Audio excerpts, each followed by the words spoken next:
as ruas de terra, a gente ia para a escola, muitas vezes a gente chegava todo sujo na escola, tinha que levar outro sapato, senão ficava na escola com aquele sapato enlameado, as roupas sujas de terra. É uma vida difícil, né? Uma vida difícil. Mas olha, hoje mudou tudo, né? Asfalto morro. Asfalto, casas muito bem acabadas, bonitas, né? Exato, né? As pessoas eram muito simples nas casas, faziam aquela casinha no meio do terreno e depois elas criavam sua galinha, plantavam a sua horta. E você vê, a maioria das casas tem carros novos, carros bonitos, né? Na época ninguém tinha carro. Não tinha nada, a gente andava a pé. Tinha que andar muitos quilômetros. Pois é. Você lembra que o ponto de ônibus era 2 quilômetros de distância e a feira era mais longe ainda? Verdade. É tudo difícil, né? Hoje está tão bonito. Eu fico feliz, porque o bairro está bastante acomodado. Eu acho que valeu a pena, acho que o povo que está aqui está feliz, está construindo e... Eu acho. Né? Vamos que vamos. Nós estávamos na década de 70. O Brasil vivia uma ditadura militar desde 64. E esta região de São Paulo, que é o Embu das Artes, pertencia à Arquidiocese de São Paulo enquanto organização religiosa. O território das comunidades eclesiais de base que nós trabalhamos naquele período eram extremamente empobrecidas. A infraestrutura básica é praticamente inexistente. A que existia era muito pobre. Não havia políticas públicas ofertadas à população. Não tinha água, não tinha luz e nem tinha transporte. Se não tinha água, não tinha luz, também não tinha esgoto. Dia de chuva, todo mundo saía daqui no lamaçal que tinha, né? A gente brincava que a gente tinha que levar 2 sapatos, um para ir na lama e outro para entrar no ônibus. A gente pegava o ônibus aqui no Campo Limpo, no Largo do Campo Limpo, que dá por volta de 4 quilômetros daqui lá, os ônibus só vinham até lá. Então você saía para trabalhar e só tinha trabalho em Pinheiros, Santa Amaro, nessa região, aqui não tinha. Eu e meu marido queria ter o sonho da casa própria. Então, e aonde a gente conseguiu encontrar um cantinho foi no Valo Verde, aqui em Embu das Artes. A gente chegou em 1979 e com a Luzia com 2 aninhos e o Fernando com 9 meses. E assim, num bairro, né, sem nenhuma infraestrutura, né, mas era o sonho e a gente devagarinho foi, né, buscando melhorar a situação. E a vida da gente era assim, a criançada na rua, para lá e para cá, brincando, os pais saíam para trabalhar, porque todos trabalhavam, né? A maioria do pessoal daqui é do norte ou de Minas, também recém-chegados, e todos trabalhavam lá para São Paulo, e as crianças ficavam, porque não tinha com quem ficar, então o mais velho cuidava do mais novo. Por isso eu vim para São Paulo, para cuidar dos meus irmãos mais novos. Tínhamos um grupo muito significativo da região de São Paulo inteira e periferia e cidades perto da capital de São Paulo, aonde refletíamos em plena ditadura militar sobre a situação da vida real do povo, como é que a gente estava, porque era um momento da história que São Paulo estava se formando com a vinda de milhares de pessoas, trabalhadores rurais do estado de São Paulo e do país, que vinham em São Paulo buscando oportunidades de trabalho e renda e moradia, etc. O problema de um é um problema da comunidade. E nós só vamos enfrentar o problema da comunidade e o individual sendo organizados. E essa organização, a partir, por exemplo, do Embu das Artes, começa por encontros de formação bíblica, missão conciliar, e documentos, e Bíblia, lá no Instituto Paulo VI, onde o padre Jaime fazia os encontros. Sou irlandês, nasci na roça, Sou de uma família de 10 irmãos e crescemos com muita paz, com muito amor. Logo que entrei no seminário de São Patrício em 62, iniciou-se em outubro de 62 o Concílio Vaticano II, que deu um novo olhar para a Igreja. Cheguei no Brasil em 69, logo depois de uma grande conferência episcopal dos bispos, realizada em Medellín, na Colômbia, em que a Igreja já tomou uma outra atitude para a América Latina, tentando colocar no chão os pensamentos do Concílio Vaticano II para a América Latina. Tomou posse em novembro, 1º de novembro de 70, o cardeal Dom Paulo Evaristo, conhecido como o cardeal da esperança, o cardeal dos direitos humanos, o cardeal da vida de São Paulo. E, realmente, ele foi uma grande inspiração para a Igreja de São Paulo. Foi como o Concílio Vaticano abriu as portas e as janelas para ventilar também Dom Paulo aqui. As comunidades de base, elas foram criadas por 2 bispos conservadores no início dos anos 60. O Brasil era, não sei se ainda é, o maior país com número de católicos no mundo, mas há poucos sacerdotes. Então, esses bispos decidiram criar as comunidades para que elas não ficassem desprovidas de catequese, de iniciação bíblica, de celebração que os leigos podem fazer, etc.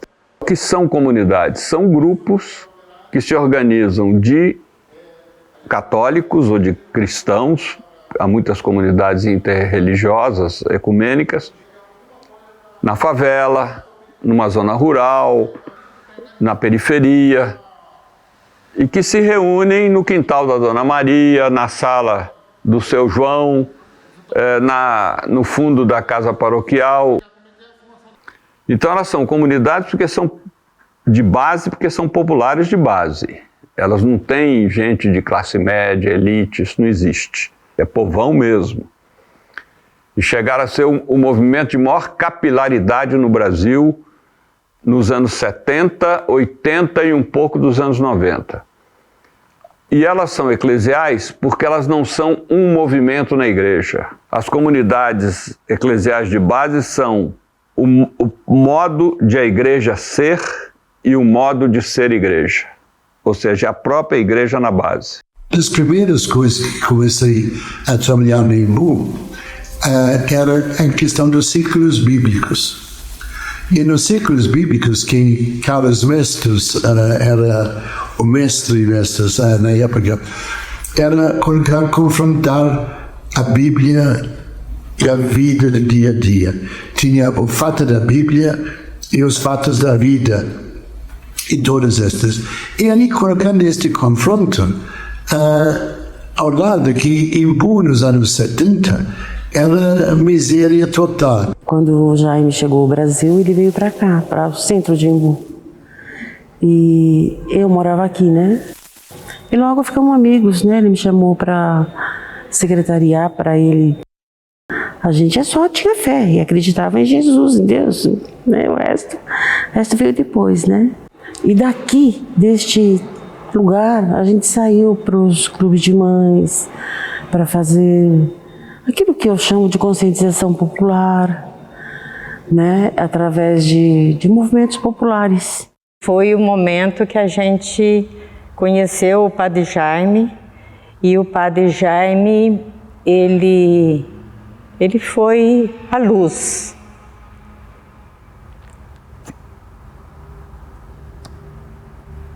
Desculpa a emoção. Mas ele ensinou para nós que para a gente combater a violência era importante que os moradores se conhecessem. Ele se celebrava num primeiro momento dentro de um bar, né, do seu Fidelis, que era uma família também, que parava as vendas para poder ele celebrar, né? E foi lá que foi feito, ele chamou a comunidade para discutir os problemas do bairro. E a gente levantou uma grande lista das necessidades, porque não tinha escola, não tinha creche, não tinha o transporte, né? Era um ônibus que chamava até de Poeirinha, e era nós também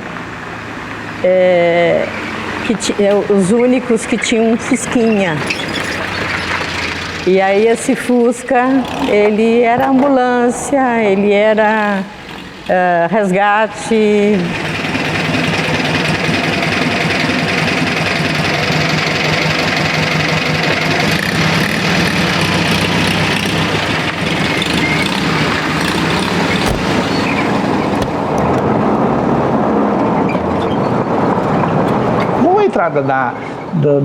Do padre vindo à cidade, tanto é que o padre ficou um tempo lá no centro e resolveu mudar para a periferia, resolveu mudar para o bairro chamado Santa Emília, e ali ele montou a paróquia dele, né? Porque ele sentia o distanciamento do poder público com a periferia.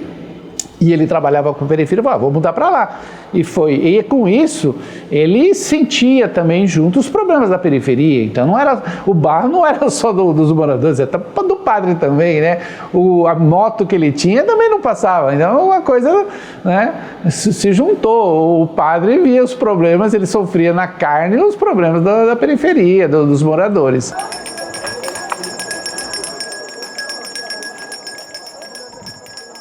Eu tinha uns 7 anos, eu acho que quando a gente começou a ir à missa, né, já estava 71, e era o Wagner quem chamava e avisava o bairro. Como o bairro tinha poucas casas, o som se ouvia muito, a escola era bem no alto, então quando ele tocava um sino, o padre dava um sino para ele, ele tocava e esse sino a gente ouvia e falava, tá na hora da missa, vamos todos, né? E eu gostava, era um evento social para a gente participar, né? E então, mãe, o menino do sininho está chamando, a missa vai começar, né? O padre era uma referência muito forte para todos nós. E isso ajudou muito, porque o padre era um padre muito humano, muito solidário, muito presente e muito preocupado com a gente, e a gente também. E todo mundo meio que respeitava a fala do padre e ao mesmo tempo entendia que, o padre está certo, o padre, olha, a gente não percebeu que, sabe, está faltando a prefeitura resolver o problema desses buracos das ruas, e assim foi, né? A consciência política e a comunicação foi se dando junto, né? A gente ensinando o padre muita coisa e o padre ensinando a gente muitas coisas, e a coisa foi rolando. Sou padre missionário e sou irlandês e estudei no seminário na Irlanda e fui ordenado um dia após o meu 25 anos, aniversário de 25 anos. E depois de 3 meses fui mandado pela Sociedade São Patrício para o Brasil. E no Brasil eu fui estudar português em Anápolis. E como eu cheguei no Embu, esse aqui é interessante. A única pessoa que me visitou no curso foi o Padre Jaime. E ele me convidou para passar Natal com ele em Santa Emília, no Embu. E eu sempre falava que ele me buscou e nunca me devolveu.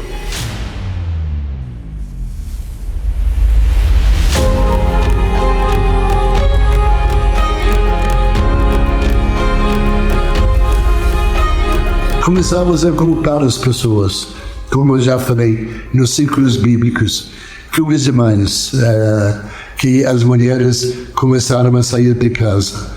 E acho que estes grupos que se juntam ao grupo das mães ficam falando dos problemas, das dificuldades, da fome, da miséria. Naquela época, por exemplo, eu lembro muito bem, Elisa Magali, em 74, se não me engano, a Dona Benedita, que era a esposa de João Cabral, morreu de parto. Acho que era o 11º filho, coisa assim. Eu estive na casa dele no dia do enterro. Não tinha nenhum grão de feijão na casa. Morreu realmente, não de parto, morreu de fome. Nos mesmos dias, não sei se lembra a fábrica Fibra Caixa, não sei para onde que eles foram. O João trabalhava na Fibra Caixa. Não tinha recebido por 2 meses. E o filho do dono da Fibra Caixa fez 18 anos, aniversário de 18 anos, e ganhou de presente dos pais, pelo fato de fazer 18 anos, Mustang, se não me engano, que era o carro do ano e coisa assim. Eu lembro que aquilo lá me arrepiou. Eu lembro que o Jaime falou para mim assim, agora eu sei o que eu vim fazer no Brasil. Acho que caiu a ficha. O Jaime me surpreendeu logo quando eu conheci o Jaime, porque ele já foi falando logo que é importante a fé e é fundamental participar da igreja, mas é importante ter ação. E toda essa movimentação da igreja no grupo de jovens levou a nós a fazer esse movimento social, porque também tinha palestra, a gente organizava palestra na igreja para falar o que era política. Esse tempo ainda era ditadura militar. A gente tinha muito em comum, as famílias todas aqui. Então, por isso foi muito fácil a gente criar essa união. E nas celebrações, nas homilias, ele fazia essa ligação do Evangelho com a vida. E eu até falo, gente, foi aí que a minha vista clareou. Como elas adotam o método ver, julgar e agir, e também, muitas vezes, sem nunca ter ouvido falar em Paulo Freire, a metodologia do Paulo Freire, elas são indutivas, se tornaram um núcleo de profunda conscientização e organização do povo. Exemplo, 15 pessoas numa reunião de comunidade de base no quintal da Dona Maria. Dona Maria, que é a coordenadora, fala, vamos aqui contar da última reunião para cá, que pode ter acontecido há 15 dias, há um mês, o que aconteceu na vida de cada um de nós, na família, no bairro e no trabalho. Método indutivo. Aí você abarca toda a vida da pessoa. Se você contar o que você viveu na sua família, no seu trabalho e no bairro nos últimos 15 dias, abarca. E na medida em que as pessoas iam relatando, elas mesmas constatavam como os problemas na família, no bairro e no trabalho eram comuns. E essas pessoas quase que individualizadas passavam a se encontrar e se identificar com a comunidade. Quando elas se empoderam com a visão da comunidade, cria nelas confiança, cria nelas coragem de ação. Talvez outra coisa que seria importante era a nossa maneira de ser de igreja como padres, eu e Padre Jaime. Desde o começo, nós batemos muito nessa questão.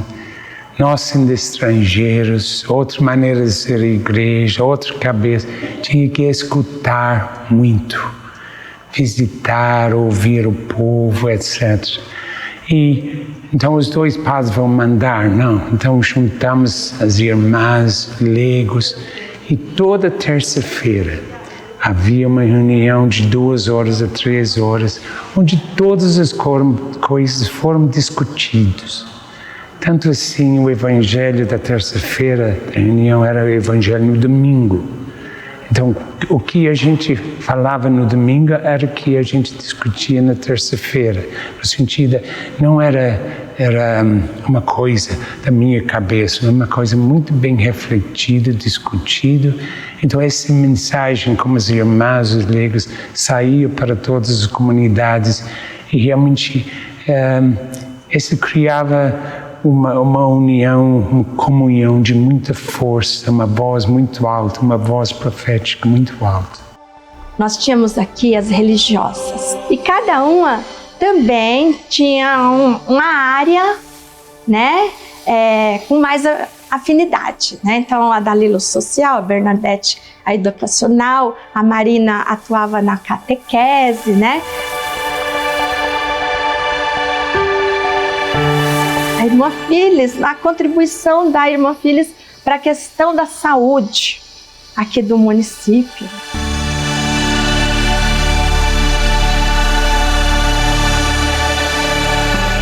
Aqui estamos no Jardim Independência, que é um bairro bastante populoso e que teve um trabalho social muito grande ligado às comunidades eclesiais de base.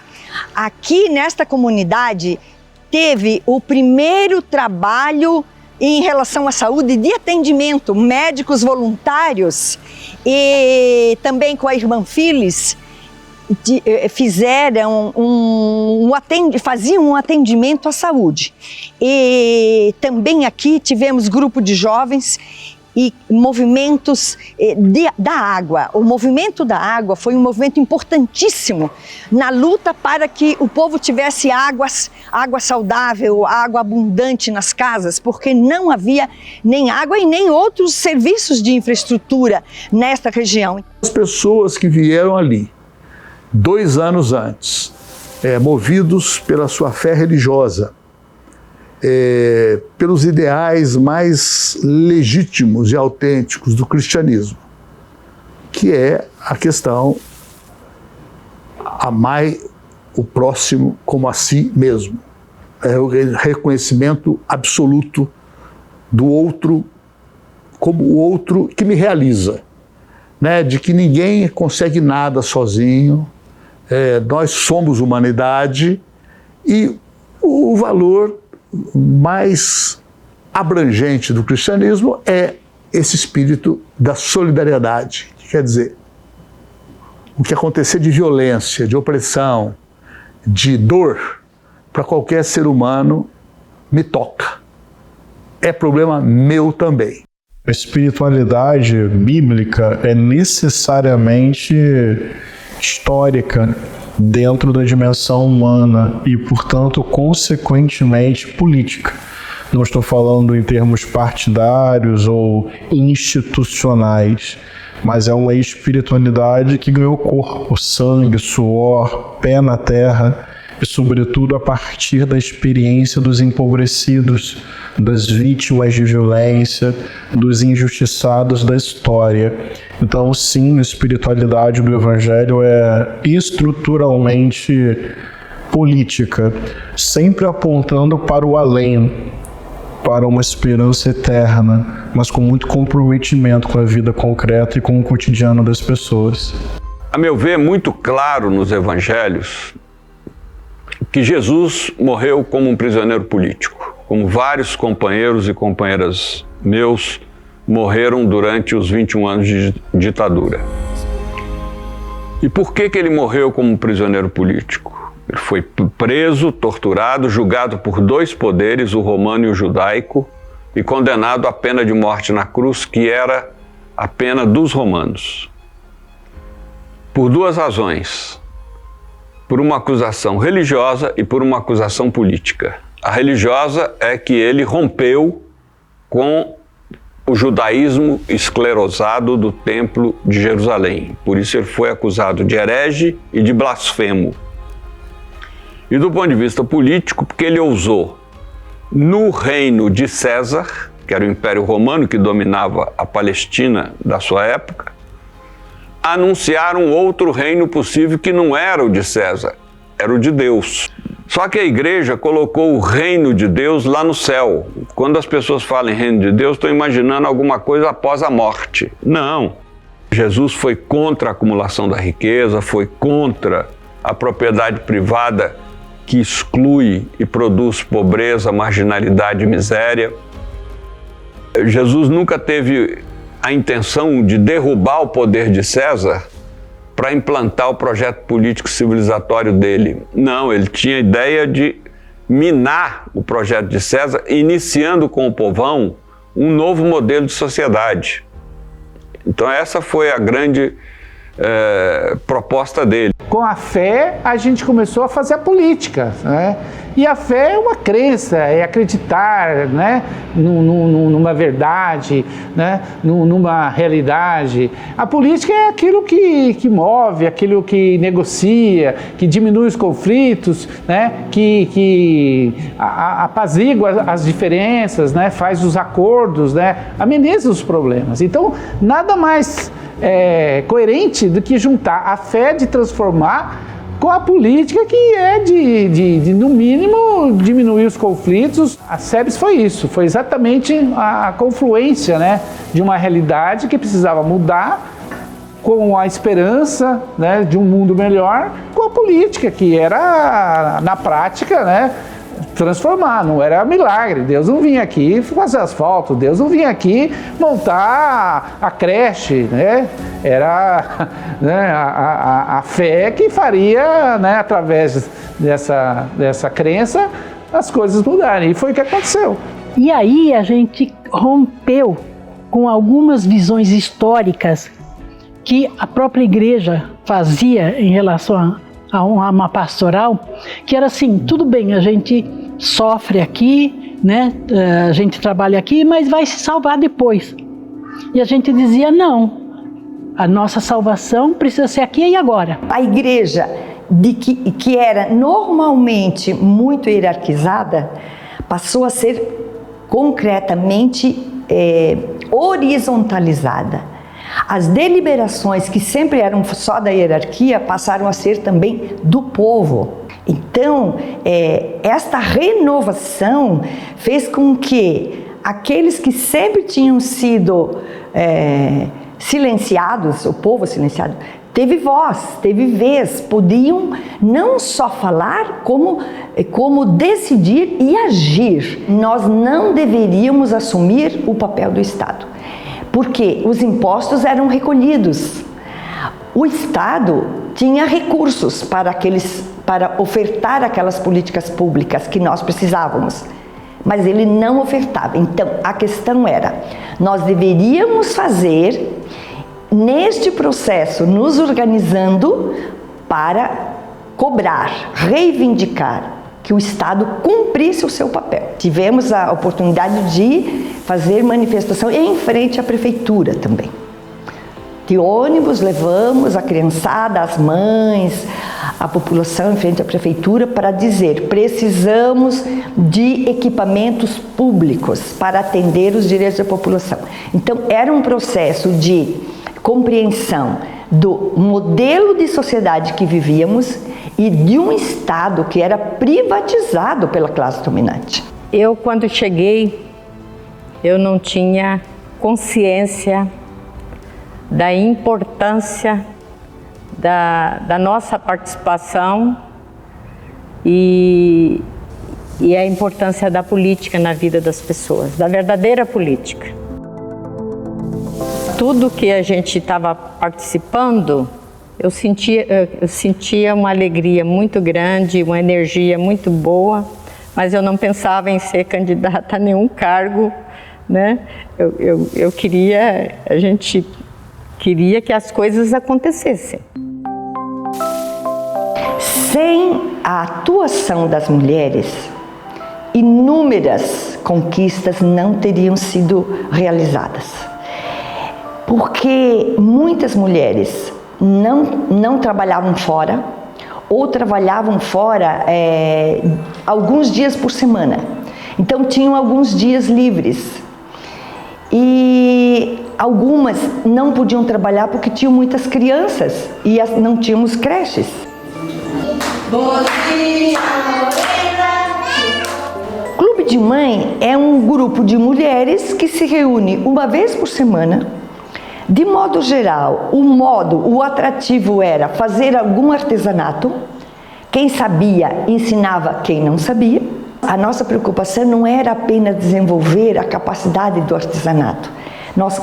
O objetivo era que as mulheres também desenvolvessem a sua capacidade reflexiva para desenvolverem o seu potencial, porque nós sabemos que todas as pessoas têm o potencial de se emanciparem, de terem a sua autonomia. Muitas que vinham sofriam violência doméstica. Muitas vinham dizendo que o marido não permitia que elas saíssem.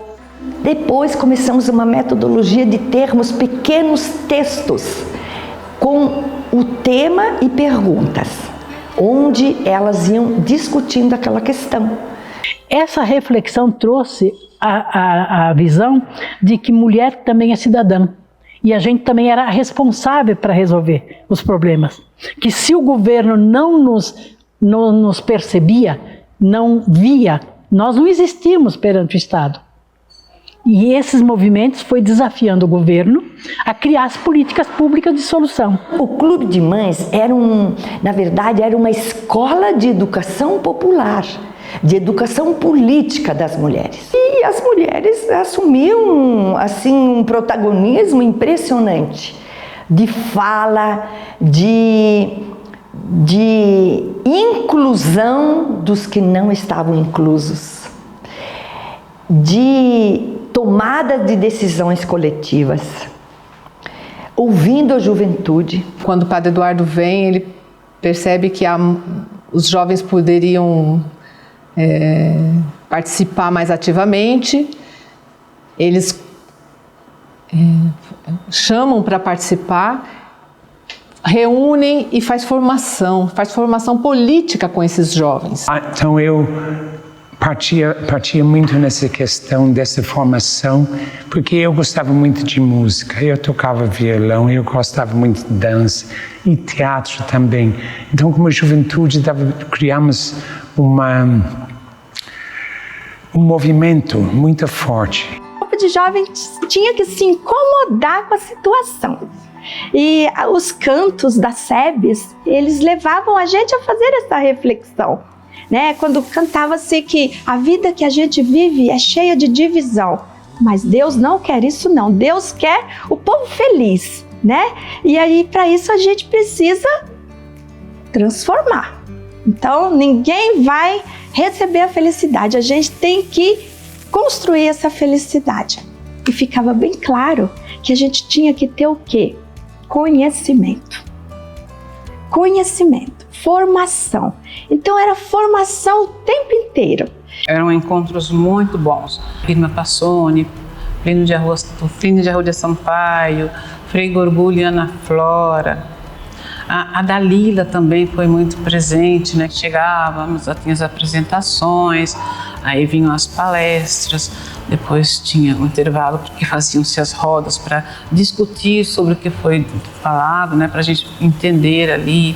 Aconteciam os pinga-fogos, que era muito legal, porque punham os jovens assim, aqueles que defendiam e aqueles que eram a favor, para criar o senso crítico, para fortalecer o senso crítico, para a gente saber ter enfrentamento, né, mais lá na frente, como aconteceu de fato, vários enfrentamentos depois, quando a gente ia para as lutas, né, com prefeitos, com vereadores, depois a gente voltava para a plenária e aí sim apontava, né, colocava tudo aquilo no quadro, os pontos que foram legais, os que não, e daí se fazia um planejamento para a ação dos jovens.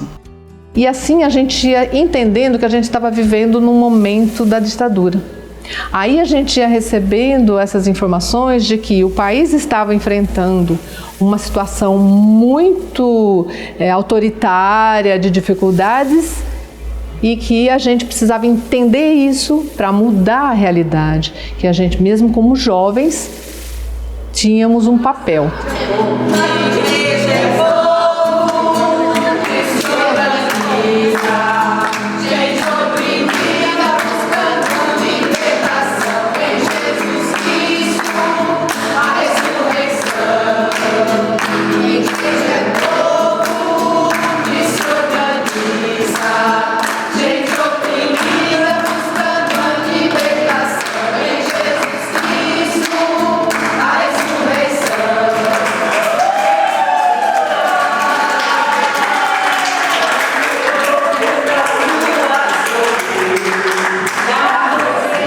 Então, gente, é uma alegria, vocês não sabem, de estar aqui convosco. mas lembrando vocês que faz 50 anos que eu cheguei em todos os santos, Santos Eduardo, Santa Teresa, todos os santos que estão aqui presentes. E vocês eram jovens, bonitos, e eu gostaria que vocês contassem um pouquinho, que vocês lembram deste tempo em que nós passamos juntos, que eu falava mais enrolado ainda do que falo hoje. Conta um pouquinho como que foi a comunidade eclesial onde você atuou. Trabalhamos num grupo de jovens na comunidade aqui, fizemos uma série de eventos, de trabalhos, e foi uma alegria muito grande reencontrá-lo hoje aqui novamente, né? Depois de 50 anos. Meus pais sempre trouxeram a gente para essa vida de luta, de conquista, tanto que eu me formei em enfermeira vendo todo o trabalho que era feito, né, da irmã Willens, na época, que também veio, né, da Irlanda. Quando o padre Jaime chegou e o padre Eduardo, não era só a igreja em si, né, só sobre rezar, era também sobre melhorar de vida, ter uma vida melhor, né, ter ônibus, ter água encanada, que não tinha, ter creche. Então eu lembro muito das lutas. A gente hoje sabe que boa parte da nossa formação, da nossa moral, inclusive, foi construída em parceria com eles, que realmente ajudaram a gente muito, não só a organizar o nosso pensamento em termos de luta, em termos de organização social, em termos de reivindicação de direitos, mas acima de tudo também humanizando a vida. Eduardo nos ajudou muito a formar a consciência bem no período da adolescência para a juventude, né? E isso foi muito rico, porque a gente discutia muito a questão do evangelho, a questão da política e a questão da transformação dessa sociedade. E isso nos enriqueceu muito até hoje. Mas você também precisa lembrar que esses padres chegaram aqui, nós estávamos vivendo o regime da ditadura militar. E eles faziam tudo isso, essa revolução, como ele não admite ser, mas foi uma revolução nas comunidades eclesiais de base, a trazer essa ideia do despertar no jovem para se libertar, mesmo com a pressão que a polícia fazia em cima dos dois. Sementes que foram plantadas cresceram e realmente deram muito fruto. Eu sempre falei que não cheguei no Embu como revolucionário, cheguei no Embu como um simples irlandês buscando fazer a vontade de Deus, buscando trazer vida, e realmente aprendi com vocês. Vocês me ensinaram a ser um bom pastor, que eu espero que sou. Mas foi vocês realmente andando junto com vocês, com vossas famílias, comendo nas vossas casas, ouvindo todas as histórias, partilhando as alegrias como estamos fazendo hoje, mas também partilhando as lutas, as dores, tantas coisas perdidas nesse caminho. Só agradeço a Deus e eu agradeço a cada um de vós.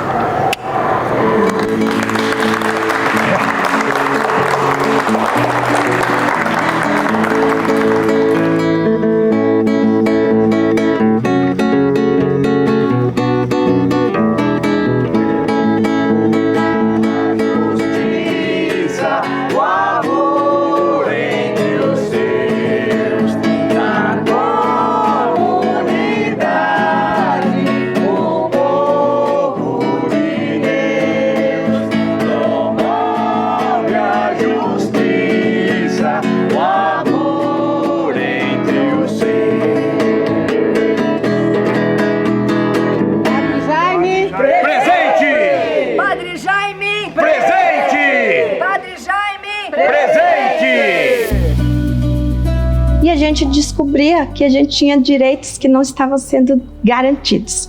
Direitos sociais, direitos trabalhistas, direito à educação, né, o direito ao lazer, direito à moradia, a direito ao emprego, né? Então, a gente se envolveu nessas lutas. E assim que começou com uma pequena, né, aqui no bairro, pelas coisas do bairro, e pouco depois já foram eclodindo aqueles movimentos, né, sociais, aquelas greves que aconteceram tudo na década de 80, e o Jaime ia inserindo a gente nisso, né? Ele trazia pra gente o que estava acontecendo, né? Por que estava acontecendo essas greves. Sim, em 79, nas greves do ABC, eu também estava ajudando pela pastoral operária, ajudando a arrecadar alimentos e tudo. Em 81, 82, nós já estávamos entendendo a criação do PT, entendendo que ia ter eleições. E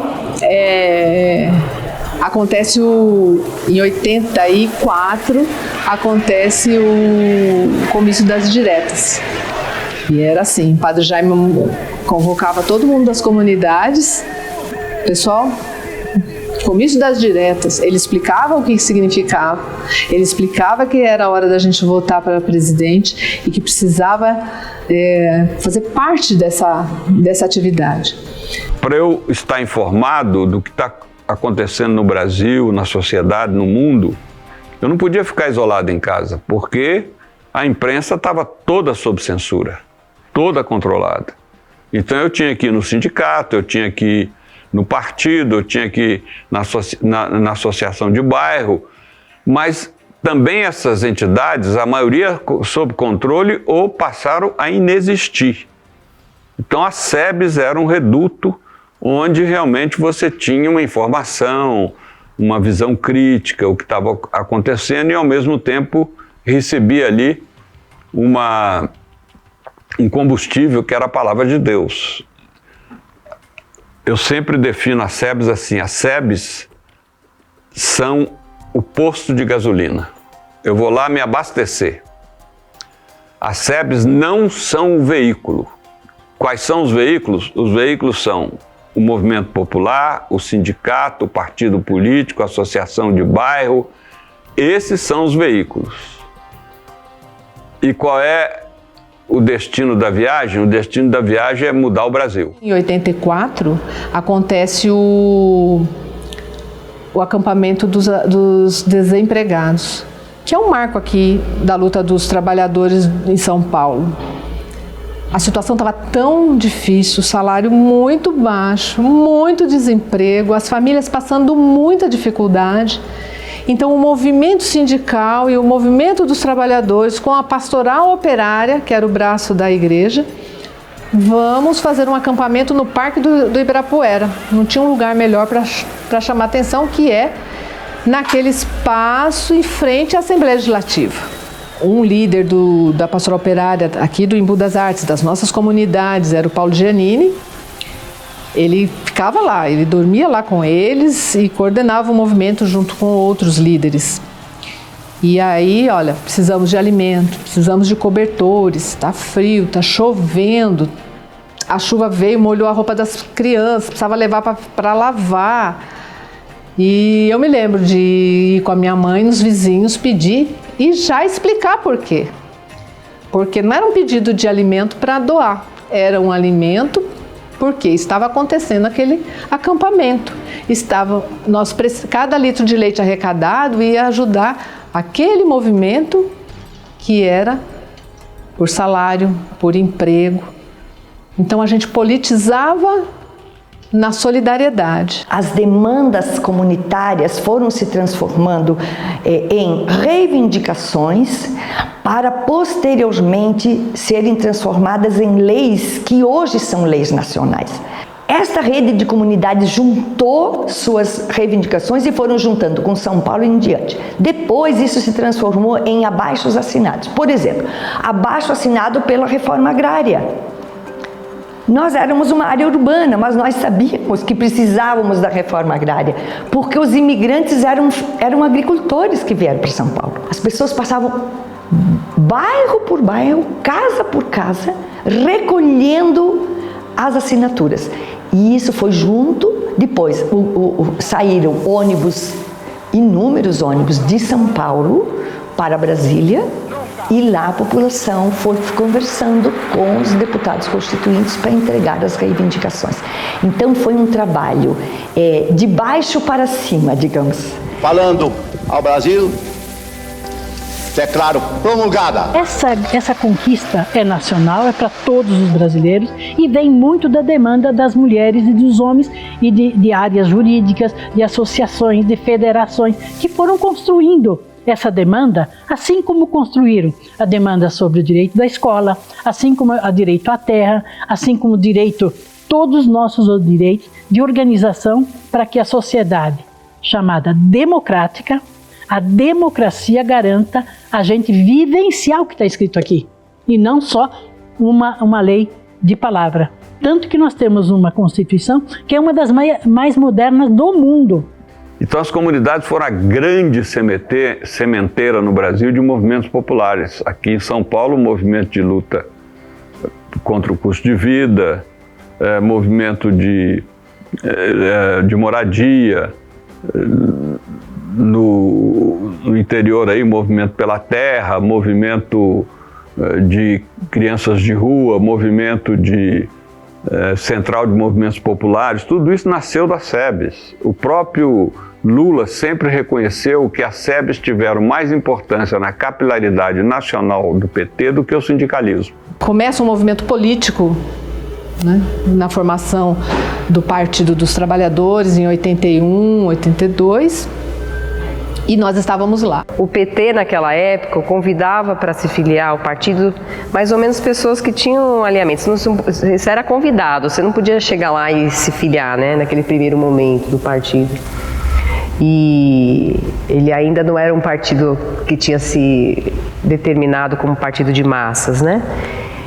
E ela é convidada a se filiar porque ela estava atrelada ao projeto político, né, ideológico do partido. E aí, quando tem a eleição, acho que 88, né? 88. Eles estavam procurando candidatos e ela vai para a convenção do partido, chega lá, Graça, a gente acha que você é candidata. Eu lembro que eles pediram para pensar, desce ela com meu pai, eu acho que estavam vocês dois juntos, estava sozinha, não lembro. Eu tinha 12 anos e aí ela fez essa pergunta: eu só vou ser candidata se vocês me apoiarem. E aí eu falei, eu achei aquilo massa. Essa formação das comunidades eclesiais de base faz você entender que esse é o espaço onde a gente deveria estar. E foi aí então que eu fui compreendendo e aceitei ser candidato a vereador.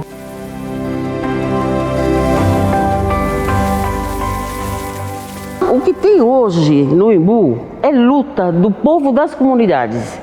Se não fosse a SEBs, eu não sei como estaria essa cidade. A gente conseguiu pronto-socorro aqui desse lado e do lado de lá. Conseguiu construir várias escolas, tanto estadual como municipal. Conseguimos creche. Conseguimos canalização, água encanada, iluminação em vários bairros, urbanização de favelas, né? Buscar casa popular, construção de casas populares. O trabalho de base foi muito intenso no Brasil nos anos 70, 80 e 90, que resultaram na eleição do Lula. Acontece que nós da esquerda, nós progressistas, não reproduzimos esse trabalho de base. E dois fatores fizeram com que ele quase desaparecesse das bases populares. O primeiro, 34 anos de pontificados conservadores de João Paulo II e Bento XVI, o que fez refluir todo o movimento de SEBs, pastoral progressista, etc., que tinha uma capilaridade no segmento mais básico da sociedade brasileira.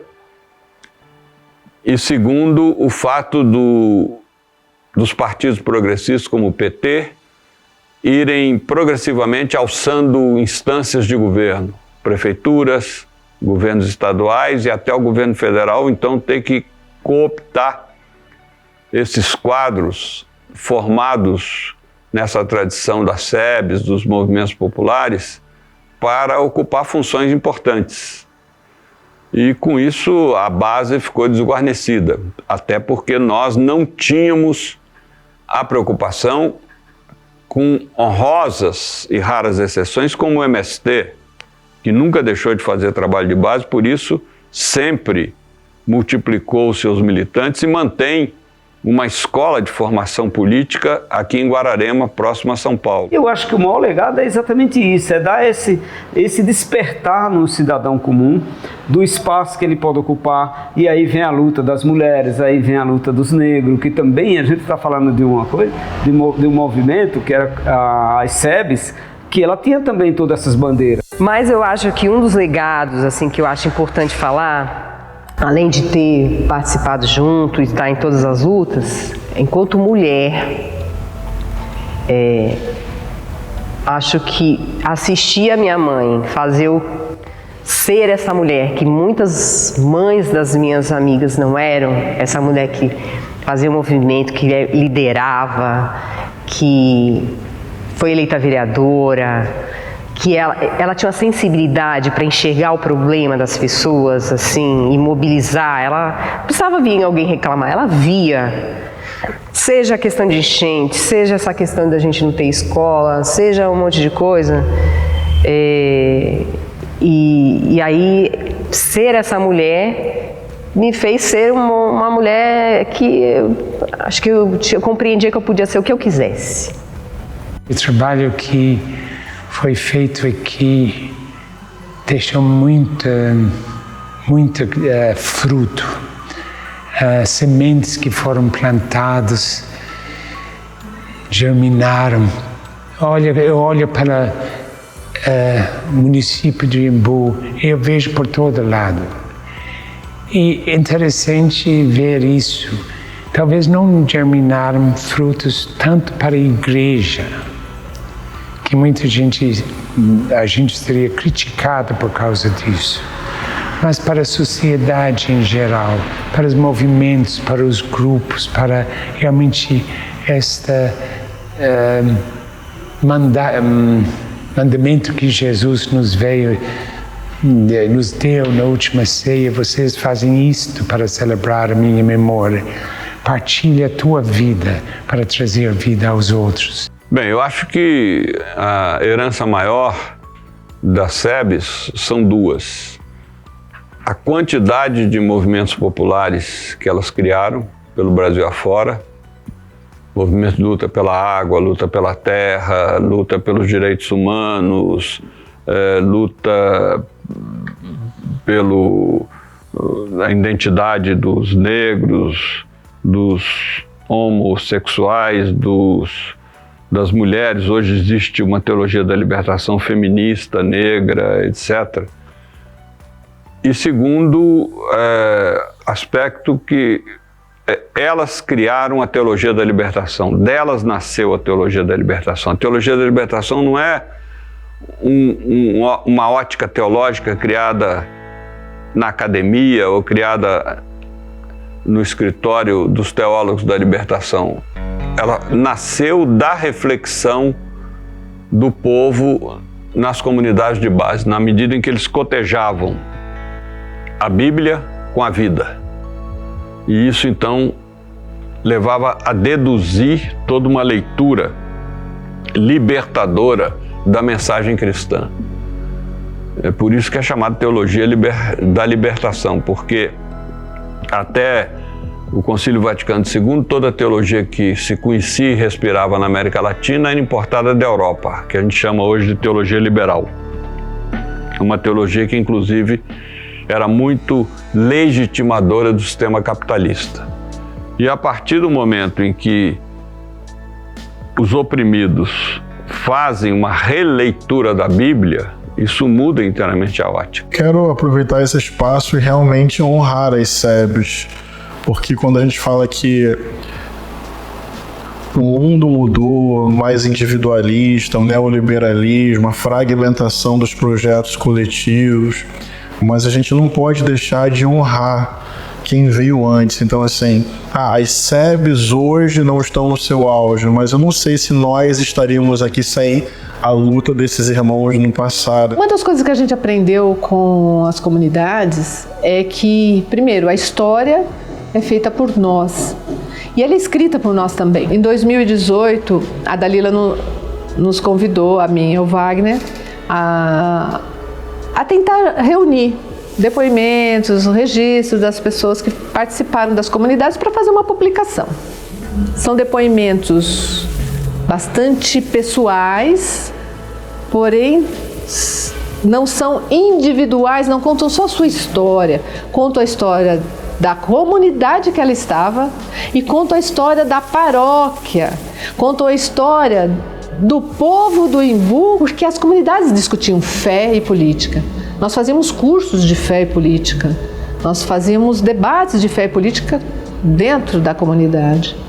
Então esse nome tem um significado para todos que escreveram e para todos que participaram naquela época. Nós não fomos revolucionários que chegaram no Embu e fizemos isso.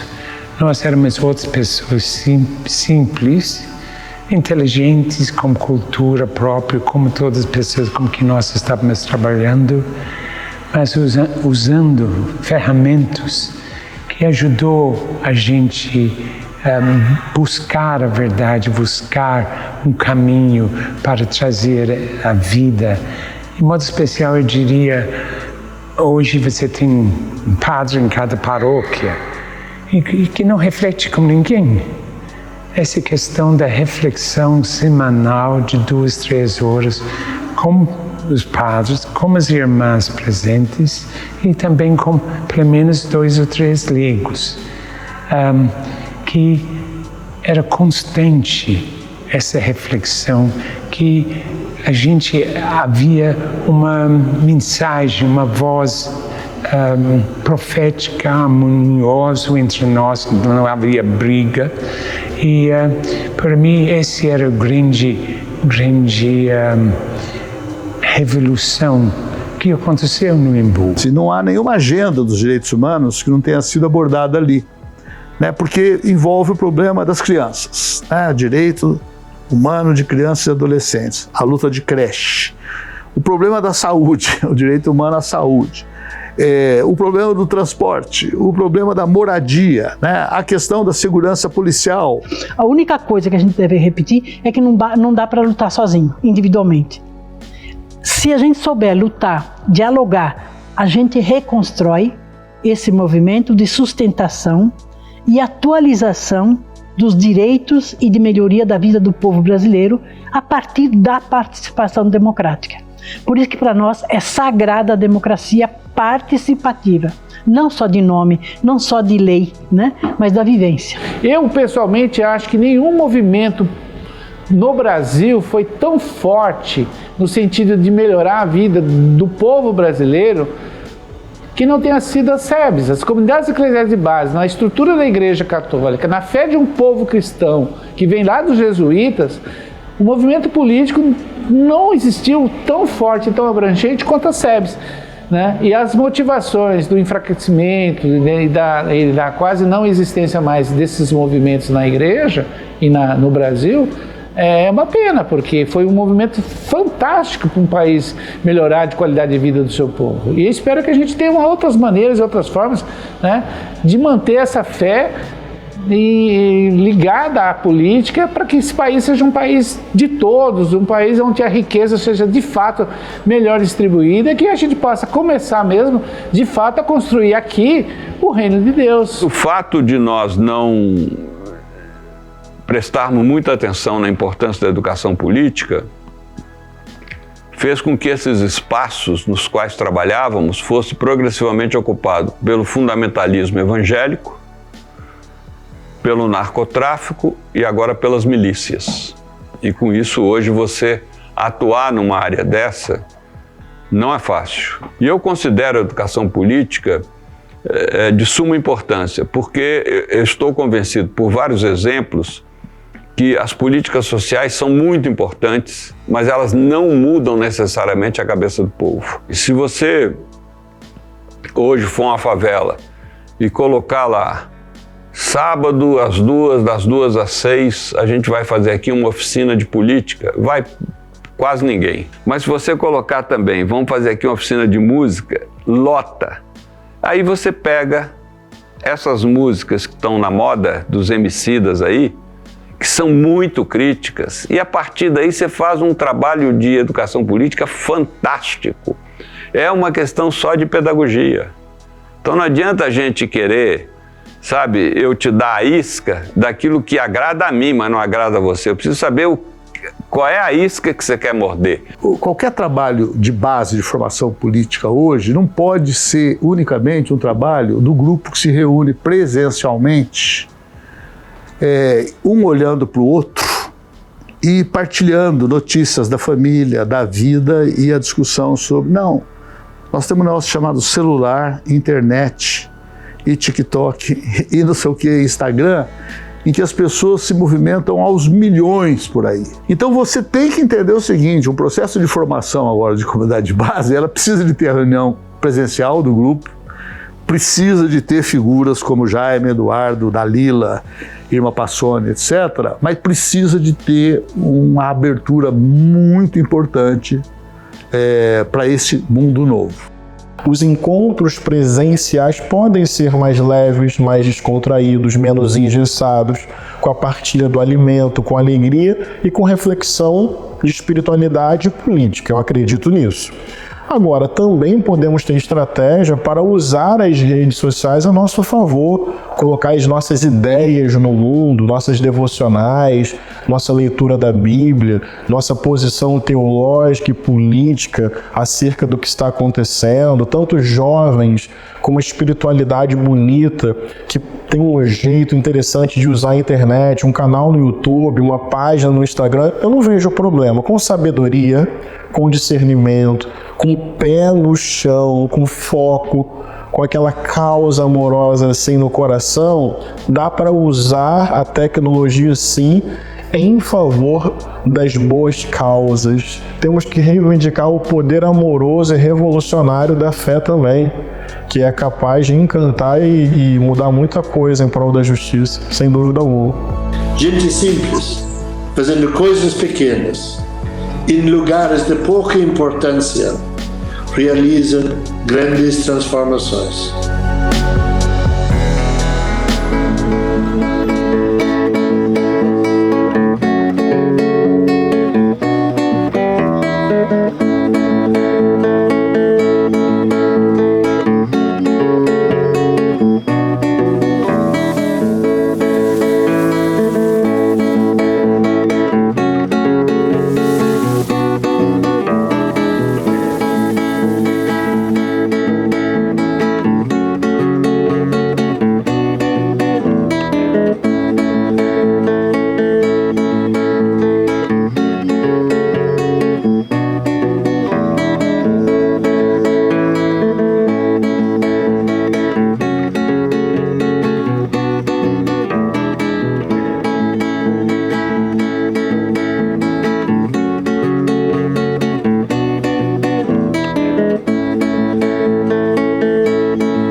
De muito longe veio este irmão, trazendo paz e amor no coração.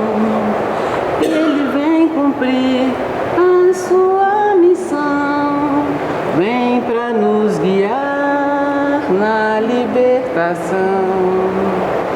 E ao chegar aqui no Brasil, dificuldades